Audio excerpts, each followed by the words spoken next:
lá. Sabe aquela sensação de estar parado diante de um futuro que a gente simplesmente não consegue enxergar? É uma experiência que, olha, todo mundo passa.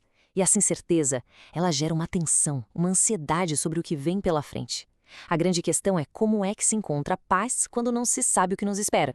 Pois é, essa é a pergunta-chave que a gente vai explorar nesta análise. Como é que se faz para seguir em frente, para dar o próximo passo, quando parece que tem uma névoa cobrindo tudo? É uma questão que mexe com todo mundo, né? E a nossa fonte de hoje, um texto sobre fé e perseverança, traz uma perspectiva bem interessante sobre como lidar com isso. Então, vamos lá. Para a gente entender a solução que o texto propõe, primeiro a gente precisa ir na raiz do problema, sabe? E essa raiz, segundo a fonte, está na nossa busca por uma coisa que é, na verdade, uma grande ilusão. E aqui está o pulo do gato.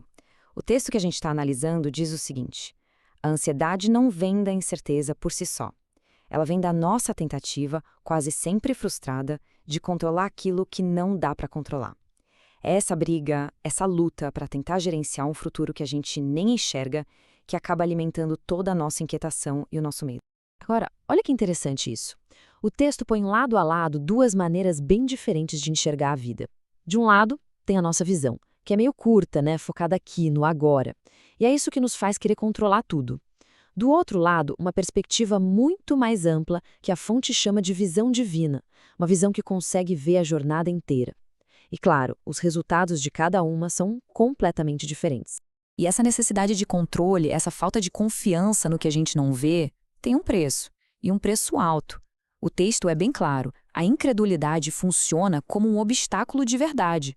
Dentro dessa lógica, ela pode atrasar promessas, sabe? E também enfraquecer o propósito de um grupo, de uma comunidade, o que o texto chama de missão. No final das contas, isso acaba travando o crescimento espiritual. Ok? Então, se o problema é nossa visão limitada, a solução, claro, começa com a mudança total de perspectiva. Vamos ver como o texto desenvolve isso. E aqui, a gente tem uma ideia que realmente pode mudar o jogo. A fonte nos diz que a orientação que vem dessa fé maior não é baseada em achismo, em palpites. Ela se baseia, segundo o texto, numa sabedoria que já conhece o caminho todo, o destino final. Pensa só. É a diferença entre dirigir no escuro, sem saber para onde ir, e ter um mapa com a rota completa na mão. E chegamos aqui, nesta citação, que é, para mim, o coração de toda essa análise. Vamos parar um pouquinho para pensar nela. A ideia é a seguinte: se a gente pudesse ver o filme todo, sabe, do comecinho até o final, nós mesmos escolheríamos exatamente este caminho pelo qual estamos sendo levados? Isso muda completamente a perspectiva, na verdade?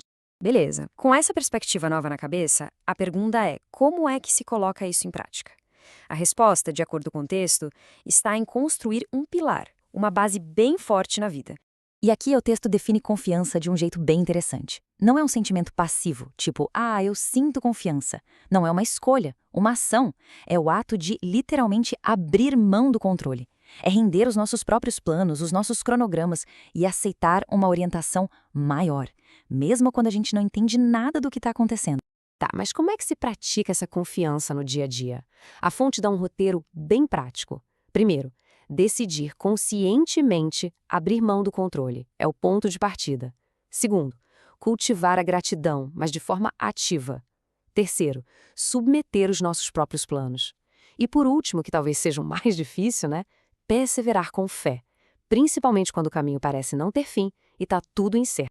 Vamos dar uma olhada mais de perto nesse segundo passo, a gratidão. Ela é apresentada como uma ferramenta super poderosa. E por quê? Porque ela muda o nosso foco. Em vez de ficar olhando só para aquela névoa lá na frente, a gente começa a olhar para as coisas boas que já estão ao nosso redor. E como o texto bem lembra, né? Quase sempre tem muito mais motivo para agradecer do que a gente percebe de primeira.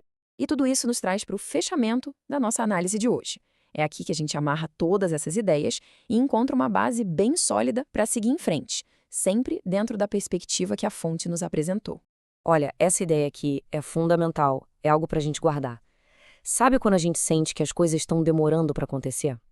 A fonte sugere que o problema não está na orientação que estamos recebendo. A questão estaria na nossa própria dificuldade em confiar. O atraso, por essa ótica, viria da nossa incredulidade e não de alguma falha na fidelidade divina. E para a gente fechar essa citação da fonte lá do livro de Colossenses, é como se fosse um farol mesmo. A resposta para a incerteza, dentro desse contexto, não é ter todas as respostas na ponta da língua. É outra coisa. É permanecer firme, alicerçado, constante na fé. É essa estabilidade que vem de dentro, que permite caminhar com paz, mesmo quando a gente não enxerga um palmo à frente do nariz. E assim, a nossa análise de hoje termina com essa reflexão. Não é uma pergunta para a gente responder de bate-pronto, sabe? É algo para levar, para pensar.